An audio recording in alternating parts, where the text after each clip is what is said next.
Hello and welcome to this week's episode of This Week at Endicott. I'm Matt Layton. And I'm Brooke O'Leary. And here's what's happening. October is Disability Awareness Month, and the Division of Academic Resources has many events planned for this month. On Thursday, October 2nd at 12 p.m. in the Life Science Building Auditorium, the division will be hosting Wampler's Accent, featuring Steve Wampler, who has a severe form of cerebral palsy, who ascends on El Capitan in Yosemite National Park. This is a story of perseverance and triumph. Also, on October 2nd at 2 p.m. in the Life Science Building Auditorium, the Poets of McLean Hospital, with creative writing faculty member Doug Holder, will be discussing the scope and impact that Professor Holder's work has had on the hospital. Stop by and check both events out. Let's throw it over to Rain Newcomb, who sits down with the Endicott Observer's web editor. Hi, I'm Ray Newcomb, here today with Graham Mermina from the Endicott Observer. How you doing, Graham? Doing good, Rain. How about you? I've never been better. So why don't you explain to me and to our audience your position at the Observer? I'm the web editor at the Observer. So basically what I do at the Observer is upload the articles to the website, edit them over, look them over and stuff like that, edit other people's articles, produce my own content of my own and stuff like that. But pretty much that's what I do at the Observer every week. That sounds very interesting. How did you get into that? Originally, I've always loved to write. So basically, I started the Observer about a year ago as a staff writer, not as an editor, basically contributing articles every single edition, every 2 weeks. And that's basically all you have to do. In order to be a part of the paper, you have to get in touch with the editor-in-chief, submit the articles every other week, and that's basically all you got to do. Nice, nice. So if there was someone who was, to say, looking to get involved in the Observer, or specifically maybe in your position, what would they have to do? Basically, all I have to do is submit an email to the official email of the Endicott Observer. Just shoot an email there. What it is exactly, I'm not sure, but you can attend the meeting every other Tuesday in the Lower Callahan. It's at 7 o'clock, and just meet with us. We have a pizza party this upcoming Tuesday night for anyone that's interested in that kind of stuff. Just submit any articles that you got, and hopefully we can submit to the paper. All righty. Thank you very much, Graham. Thank you very much for your time. I'm Ray Newcomb, signing off. Back to you, news team. Thanks, Rain. At 12:30 on October 2nd, the Political Action Club will be holding its first meeting in the Wax Courtyard tent. At 4 p.m., the Endicott Ibbotson Street Press Visiting Author Series presents Kate Chaburn in the Little Theater in the Lower Library. Stop by the pub at 9 p.m. for the Pub at the Grove. Now let's toss it over to weather with Erica Berman. Erica? Hello, Endicott. This is your weekend weather update. On Thursday, you can expect rain with a high of 62 and a low of 45. On Friday, there'll be a high of 63 and a low of 51 with sun and spots of clouds. Saturday, it'll be rainy with a high of 66 and a low of 46, but it'll be very windy, making it feel like it's only getting to be about 60. Sunday will be sunny with a high of 65 and a low of 42, but very breezy with almost 25-mile-per-hour winds. That's all I have for you. I'm Erica Berman. Thank you, and back to the desk. Thanks, Erica. On Friday, October 3rd, Fridays in the Rose will be taking place in the VPAC. At 9 p.m., comedian Adam Grabowski will be performing in the Lodge. On Saturday, October 4th, sign up to volunteer for the Making Strides Against Breast Cancer Walk. Volunteers will be needed to help set up for the event at the Esplanade in Boston. Along with setting up, volunteers will be packaging snack bags for the participants. Contact Student Affairs if you are interested in volunteering for the event on Sunday, October 5th. At 8 p.m. on Saturday, glow-in-the-dark mini-golf will be taking place in the Fieldhouse. Now, here's sports with Jocelyn Kane. Hello and welcome to this week's recap on Endicott Sports. For ECTV, I'm Jocelyn Kane. The cross-country teams battled the top teams in the nation this past week at the Purple Valley Classic in Williams, Mass. On the women's side, 3 of the top 7 recorded their first ever 6K. The Gulls were looking strong in their extra 1,000 meters as they crossed the finish line.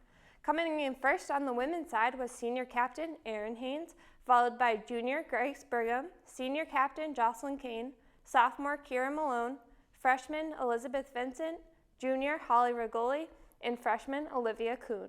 The top 7 girls will return to Williams course for the NCAA Regionals in November. On the men's side, they were paced in the tough 8K race by freshman Zach Marshall. who crossed the finish line 101st place overall. Marshall was followed by freshman James Dwyer, sophomore Noah Mandello, senior captain Alex Wallaka, sophomore Kidder Spinelli, sophomore Ben Cherry, and freshman Grant McIlove. The top 7 men will also return to Williams for the NCAA Regionals. Both teams will be back at it this Saturday at Keene State Invitational. The field hockey team had a good week, beating MIT on Thursday and Salve Regina for homecoming on Saturday. After their successful week, they swept the CCC honors, earning Offensive, Defensive, and Rookie of the Week. Senior Emily Sawchuk took home her 4th career Offensive Player of the Week. Fellow senior Alyssa Clark took home Defensive, and sophomore goalkeeper Cheka Ventura took home Rookie of the Week. They played Nichols on the 1st and Gordon this Saturday the 4th, both for CCC match play. For homecoming, the football team took home a 28-6 victory over NEFC rival Curry this past Saturday. This Saturday, they take on Maine Maritime at 12 p.m. The golf team took home their 2nd consecutive first-place finish at the UNE Invite this past Tuesday. Tying for first was Alex Viola, and just behind him was 5th place junior Austin Teal. They play on Sunday at the Southern Maine Invitational for a 2-day event. The women's soccer team came off a homecoming tie against Roger Williams to beat out Plymouth State on Monday, 2-0.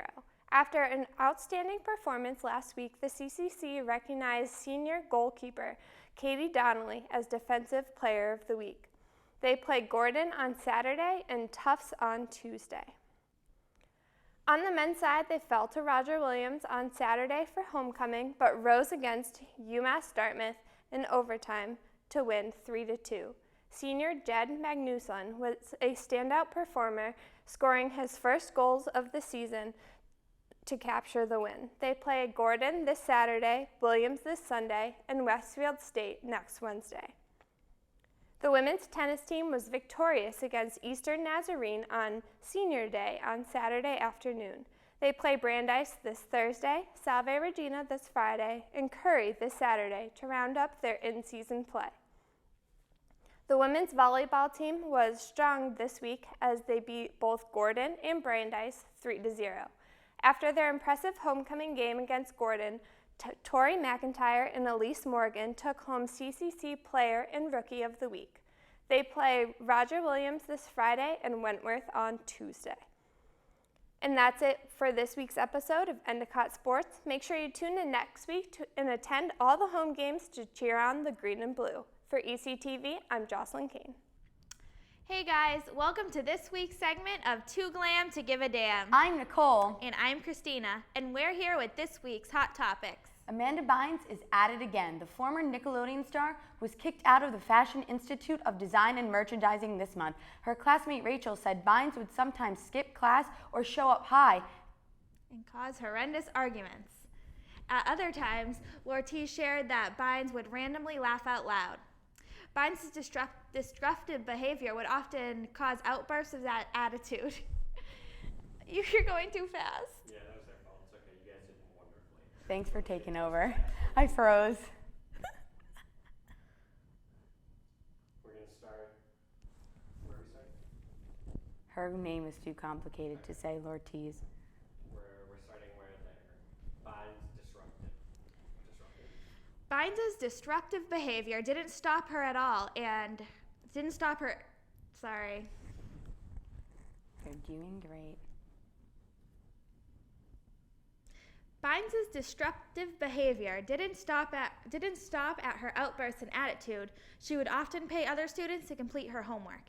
In another incident, the troubled starlet reportedly caused a scene after she was caught cheating on a test.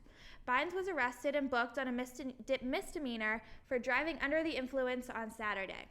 She was under the influence of Adderall. Her parents, Rick and Lynn, are unaware of her current location. A court date for Bynes is set for October 23rd. Well, ladies and gentlemen, Mila Kunis and Ashton Kutcher are officially parents to a beautiful baby girl. According to TMZ, the couple welcomed their first child Tuesday, September 30th. Kunis and Kutcher went public with their relationship in spring 2011 and got engaged back in February. First-time mom-to-be Kunis showed off her growing baby bump throughout the pregnancy. The couple was photographed attending a Dodgers baseball game in LA and indulging in frozen yogurt and burgers for Kunis's pregnancy cravings. Now we just need to wait for the couple to tie the knot. I never wanted to get married, said Mila. Then things changed and I found the love of my life. We all get movie star crushes, and I'm marrying mine. Congrats to them both. Now it's time for So False or So True. Rumors of an engagement between Selena Gomez and Justin Bieber started floating around today after a photo surfaced with Bieber's lady wearing a special accessory. Yup, little Selena sporting a little diamond ring on her little finger. And although the duo is quite serious and super lovey-dovey, we just couldn't believe that they'd make plans to tie the knot at such a young age. So is this really happening? Are those diagnosed with Bieber fever going to send hate mail over to Gomez for taking their precious boy toy off the market forever? Well, hold on to those angry tweets, girlfriend, because this story is so false. Bieber reps tell E! News that there was no ring and no engagement. Well, technically there's a ring, but we understand. A source close to Gomez also tells us that there's no engagement between the teen lovebirds. We bet that that's a big sigh of relief for some of you out there. Tweet us at 2GlamEC with your thoughts. Dear ex-boyfriends, ex-girlfriends, ex-wives, ex-husbands, and ex-lovers, if you send your former significant other creepy, insulting, pathetic, or mean text messages, you could be shamed and nearly 100,000 people might see it. We will smell the desperation through your smartphone. The Instagram account, Text From Your Ex, is the latest must follow, and it's beautiful in its simplicity. It's just screenshots from real texts from real exes, and that's it. Brilliant and addicting. And if you don't have an ex or you have an ex that you never really got to tell off, well, you can live vicariously through these gems. What would you do if your text ended up on here? Let us know. And on that note, we're off to cause some trouble. Tune in next week for some more hot topics. This weekend, America's oldest fair, the Topsfield Fair, opens for the season. The fair runs from Friday, October 4th to Tuesday, October 14th. Well, that does it for us this week. Thanks for joining us. I'm Matt Layton. And I'm Brooke O'Leary. See you next week, Endicott.